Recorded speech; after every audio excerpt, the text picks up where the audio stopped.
Devin Haney, the Dream, will be facing Jorge Linares this coming May 15th. So we have a fight. So out of these this crop of young fighters that we all compare, we like to compare and contrast. Those fighters being Devin Haney, Tank Davis, Teofimo Lopez, and Ryan Garcia. Those are the four main ones that everybody really likes to gin up conversations about. All of them need step-up fights. And Gervonta Davis and Devin Haney, their last fight was with Yuriorkis Gamboa. Well, Tank's last fight was Leo Santa Cruz, but before that was Yuriorkis Gamboa, and Devin Haney's last fight was Gamboa. Ryan Garcia's last fight was Luke Campbell, and Teofimo Lopez's last fight was Vasyl Lomachenko. So it's clear that Teofimo Lopez has definitely been taking on real competition. I give him that. You can't take that away from the young bull,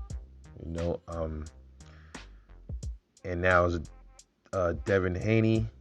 Well, Ryan Garcia, Luke Campbell was his so-called step-up fight. It was a notch-up from all his other comp. Tank Davis, he has yet to face anybody yet. That's a step up from, Gamboa. And this will probably be Devin Haney's step-up test too, with Jorge Linares. We got a Jorge Linares here, man. Let's compare these two, man. We got Jorge Linares, 35 years old. Devin Haney's 22 years old, so he has the youth over Jorge Linares. Jorge Linares has 47 wins and 5 losses, so he's a vet. That's pretty much vet status right there. That's experience. And 29 knockouts out of that, which is bringing his knockout ratio to 55%.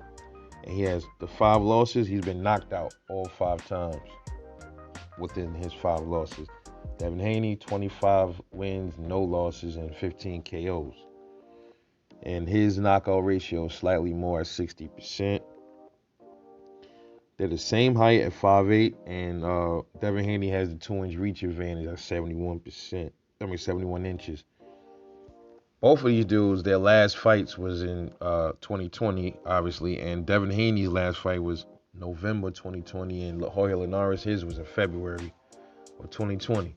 So these dudes both only fought once a year. I don't know what's going on with these boxers once a year. See, Jorge Linares, he had a lot of fights, so he's already weathered, man, pretty much. So him taking one fight last year doesn't really bother me much.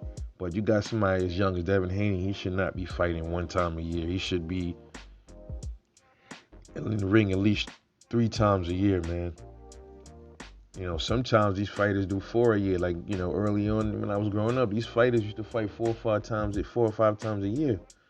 But those days are probably long gone with many fighters, man. You still find a few fighters that's really, really active, man.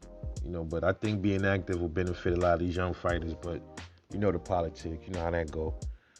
But I'm going to give my prediction on this fight. It's not that hard. This should be a pretty easy prediction. You got Jorge Linares, good power. That's something that Devin Haney will have to watch out for. He has that good, sneaky power. Really no footwork. There's nothing special about Jorge Linares. He's a come forward. He's a. I wouldn't call him a extreme pressure fighter, but he knows how to apply pressure when he wants. He's a good mid-range boxer. Great. He's accurate. He's very accurate.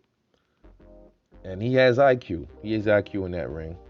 He dropped Vasyl Lomachenko. So to drop Lomachenko, you got to have some kind of IQ, man. Because, let's face it, Lomachenko is a good fighter. He's a good fighter. I give him that. I give him his credit. Got to give him his credit, man. I know a lot of people like to say he's overhyped and all of that, but he's a good fighter. He's good angles. He's a good fighter. He even gave Teofimo Lopez a good run at towards the end of that fight. But I guess he couldn't take that power, or he was gun shy because early on in the fight, Teofimo was popping him.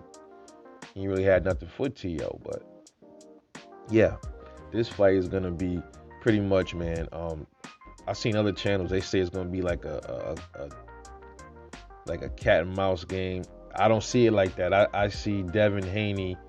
They're both gonna be countering each other. I see a lot of countering when they decide to trade and plant.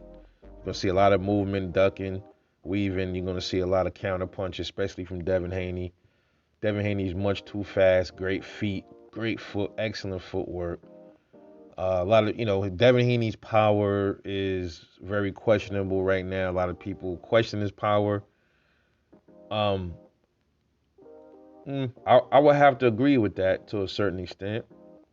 There's more to be seen when it comes to he's 22 now, so there's questions whether he's grown into his man strength is not that's he's at his peak right now. I don't know. We'll just have to see as he goes through his career. But he's much too fast. He's gonna move and evade a lot of Jorge Linares punches. Linares is nowhere near as fast as Linares isn't exactly slow, but he's not the fastest. So expect Devin Haney to be moving around a lot, evading his punches, and then in certain spots planting his feet, hitting him, outboxing him, man. So this is pretty much gonna be another boxing masterclass by Devin Haney, with the exception of Jorge Linares is gonna put the leather on him, and we will see if Devin Haney can take those punches. And like I said, Jorge Linares isn't like an extreme puncher, but he has some power, he has some pop. So if he can land on Devin Haney, we'll see if he can hurt Devin Haney. But I don't see it happening. I see Devin Haney icing Jorge Linares to a 12-round decision. So that is my final prediction for this fight when it takes place. I'm doing them early now. And it will be Devin Haney, 12-round decision, defending his WBC lightweight title. You heard it here first. You've been watching Rebel Life Boxing. I'll catch y'all later. Enjoy the rest of your day. Peace.